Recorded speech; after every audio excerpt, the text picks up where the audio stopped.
자자, 학점인제 꼭 플래너랑 해야 되는 거 아닙니다. 시간 있으시다면 혼자서 하실 수 있어요. 근데 혼자서 알아보려고 하다가 시간만 버리고 말도 안 되는 계획을 세워서 놓치는 것이 많았을 수도 있어요. 생각보다 이 제도를 너무 어려워하시는 건 아닌가 싶어서 이 영상을 준비해보게 되었습니다. 알아요. 하지 마시고요. 꼼꼼히 보시고 기본부터 천천히 따라오면서 계획 혼자서 해보자고요. 자, 학점인지란 무엇일까? 시작하기에 앞서 이 제도 자체를 아직 이해하지 못하신 분들을 위해서 설명드려봅니다. 교육부 고등교육제도, 대학교가 있다면 교육부 평생교육제도인 국평원이 있습니다. 국평원, 즉 국가평생교육진흥원은 학점인지라는 제도를 만들어서 대학과 동등한 학력을 얻을 수 있도록 하는 제도예요. 실제로 정규대학에서 학업을 이어가기 어려운 직장인, 고연령층의 만학도, 가정주부 이런 분들이 더 쉽게 교육을 들을 수 있도록 만들어진 제도라 정규대학보다 쉽게 강의를 들으면 학력을 얻을 수가 있습니다. 이때 많이 물어보시는 게 대학교 졸업장인가요? 아니요. 물론 대학은 아니기 때문에 총장 명의의 졸업장이 아니라 교육부 장관 명의의 학위증을 얻게 됩니다. 그래서 그에 맞게 준비를 하게 되었을 때 동등한 학력일 수는 있지만 네임드 대학과 같은 대우를 생각하셨다면 그 정도의 학벌은 되지 않으니까 참고해주세요.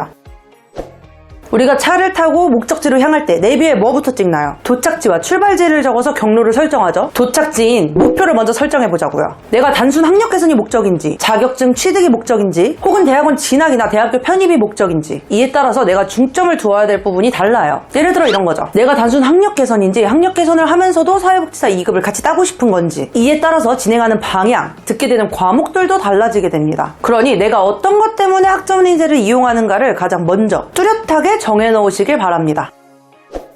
우선 이해하기 쉽게 우리는 학습 목표를 직장 내 단순 학력 개선이라고 해봅시다. 목표를 알고 내 상황을 알았으니 그 목표를 달성하기 위한 학위 취득 기준을 알아야겠죠. 학점은행제는 2년제 전문학사 학위와 4년제 학사 학위 과정이 있어요. 2년제 전문학사를 얻으려고 한다면 전공 45, 교양 15를 포함한 총 80학점을, 4년제 학사를 얻으려고 한다면 전공 60, 교양 30학점을 포함한 총 140학점을 취득하셔야 됩니다. 하지만 예를 들어서 내가 전문대를 졸업했는데 4년제 학위까지는 필요가 없고 다른 전공의 전문학사 학위만 필요해요. 혹은 내가 4년제를 졸업했는데 다른 전공의 4년제 학위가 필요하다? 그렇다면 지금 말씀드린 80학점, 140학점 과정이 아니라 타전공 과정이라는 복수전공과 유사한 학위 과정으로 진행하게 됩니다. 굳이 대학 다니면서 많고 많은 학점 들으셨을 텐데 다시 교양이나 일반 포함해서 학위를 취득하고 싶으신가요? 사실 필요 없지 않을까요? 그래서 진흥원은 취득하려고 하는 학과의 전공 수업만 들으면서 전문대졸 이상인데 똑같은 전문학사를 따려고 한다면 전공 36학점만, 4년제 졸업 이상인데 4년제 학력을 또 다른 전공으로 취득하고 싶으시다면 전공 48학점만 취득하면서 학위를 취득할 수 있도록 하고 있어요. 얻어야 하는 학점의 차이가 어마어마하니까 동일 학위를 취득하려고 하시는 분들이라면 이 타전공 과정을 이용해 보시면 됩니다.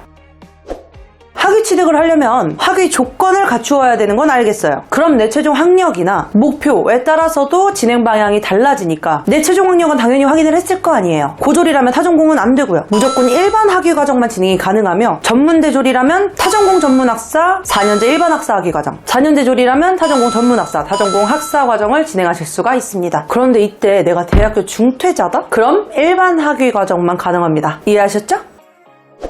자, 그럼 제도, 목표, 기준 다 확인을 했어요. 그럼 냈다 강의 듣기? 안 됩니다. 고졸이나 타전공 과정을 진행하는 분들이라면 상관이 없겠지만 자퇴생, 전문대 졸업자분들은 학교에서 들었던 수업 내역을 가져와서 인정받고 시작하실 수가 있어요. 2년제 대학을 다녔다면 80학점까지 가져오실 수가 있고요. 3년제 대학을 다니셨다면 120학점까지 가져오실 수가 있습니다. 이때 대학에서 과목 하나를 전공으로 들었다고 해도 학점은행제에서도 무조건 전공으로 인정받는 건 아니에요. 만약 제가 사회복지 실천론이라는 과목을 들었는데 4년제 학사학위 과정에서 사회복지학으로 등록을 하면 당연히 전공으로 인정을 받겠지만 다른 전공으로 한다면 이 사회복지 실천론이 전공으로 인정받을 이유가 없죠. 그래서 일반으로 분류되게 됩니다. 그래서 이러한 것을 잘 확인을 해야 앞으로 어떤 부분이 부족하고 어떤 과목을 들어야 하는지 정확하게 알고 시작을 할 수가 있는데, 이를 확인하는 방법은 1, 4, 7, 10 이때 학습자 등록 후 학점 인정 신청을 해서 인정받은 결과를 통해 확인하거나 진흥원 홈페이지 온라인 학습 설계를 맡겨 심의를 받아볼 수 있습니다. 학점 인정 신청은 인정 신청이 완료되기까지 약 2달이라는 시간이 걸리고 온라인 학습 설계는 경우에는 최소 2주가 소요되게 되니 빠르게 알아보고 싶다면 저와 같은 플래너를 통해 정확하게 확인을 해보실 수가 있습니다. 그렇다면 이제 내가 학위 취득까지 전공이, 일반이, 교양이 얼마나 부족한지도 알고 어떤 과목을 더 들어야 하는지도 명확하게 판단을 내릴 수가 있습니다. 그럼 이를 채우기 위한 계획을 세우는 거죠. 이때 강의, 자격증, 독학사 등을 통해서 추가적으로 학점을 취득하는 거랍니다. 바로 설명드려 볼게요.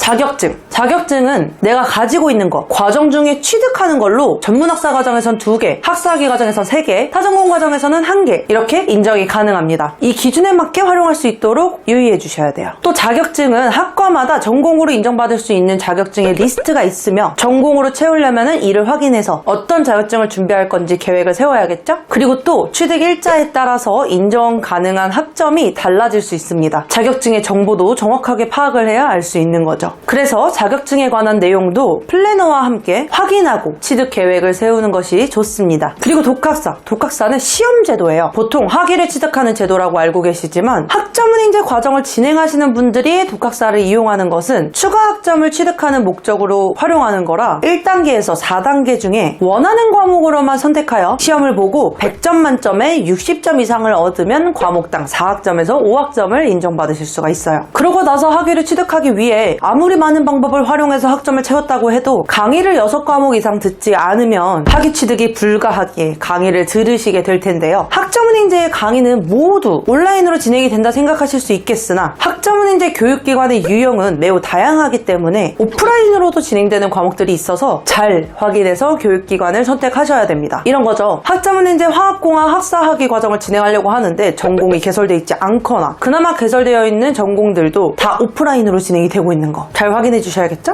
하지만 대체로 학점은행제의 학위 과정을 진행하는 이유는 온라인으로 강의 이수가 가능해서 시공간의 제약을 줄이고 효율적으로 시간 활용이 가능하다는 것 때문인데요. 그래서 온라인으로 진행되는 전공들을 선택해서 많이 준비하고 있어요. 특히 아동, 경영, 심리학, 체육, IT 계열 학과, 미용학과 등이 대표적으로 온라인으로 진행이 가능한 학과라 참고해 주시면 됩니다. 그럼 강의를 온라인으로 듣게 된다면 어떻게 듣게 될까요? 한 학기에는 대학처럼 15주, 1주차부터 15주차까지의 강의가 있고 8주차와 15주차는 중간, 기말, 시험으로 진행이 됩니다. 대학이랑 완전 똑같죠? 근데 여기서 중요한 것은 출석률 80% 이상은 필수라는 거예요. 대학에서도 우리가 3주 수업을 빠지게 되면 아무리 성적을 잘 받아도 무조건 꽈락이죠. F. 그런 것과 똑같기 때문에 출석만큼은 컴퓨터와 핸드폰을 잘 활용하셔서 주어진 출석 인정 기간 내에 업로드되는 강의들을 모두 잘 이수하실 수 있도록 해주시면 됩니다. 그리고 아무리 시험에 자신이 없어도 꼭 응시는 하세요. 아우, 나 초장에 망했어. 출석은 했는데 시험 공부를 하나도 안 해서 그냥 안 보려고.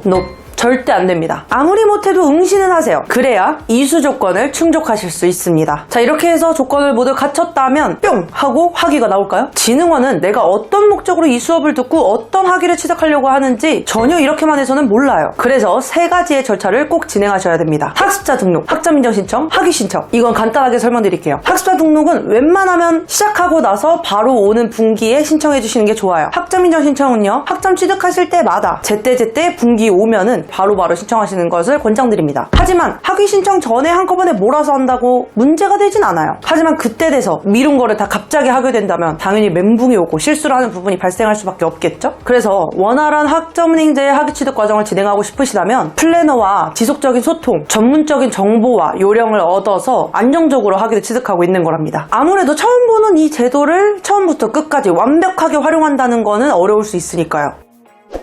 오늘 이 기초 가이드 이걸 통해서 스스로 계획을 세울 수 있다면 너무너무 좋고 혹시나 이해가 가지 않는다, 어렵다 하시는 분들은 언제든지 고정 댓글에 상담 링크를 통해서 말씀 주시면 이러한 과정 설계와 담당자로서의 다양한 정보와 요령 안내드리고 있으니 언제든지 말씀 주세요. 아차차. 그리고 제가 온라인 강의를 쉽게 이수하는 법이나 과제 참고 문헌, 작성 요령 이런 부분까지도 안내를 드리고 있으니까 시간을 절약해서 더 쉽게 하려고 하시는 분들도 필요하시다면 말씀 주세요. 그럼 안녕!